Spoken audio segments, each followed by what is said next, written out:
में दुल्हा काहे न बोलीला काहे कपार पीटीला अपन हलिया बताई हमरे गानावा में अपन हलिया बताई हमरे गानावा में समधी काहे न ताकीला मूड़ी नीचे गाड़ीला राउर मनी पकड़ाली मोर बसवारिया में राउर बनी पकड़ली मोर बसवारिया में दुल्हा समधी काहे रोलेला काहे कपार पीटेला अपन हालिया बताई हमरे कानावा में अपन काहे न ताकेला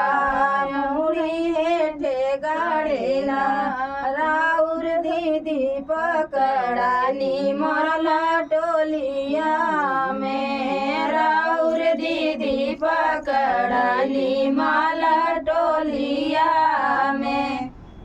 तो फ्रेंड गीत कैसा लगा कमेंट बॉक्स में बताना और दीदी के चैनल को रिसर्च करके देखिएगा। रिसर्च करके देखिए और लाइक सब्सक्राइब कमेंट करिए।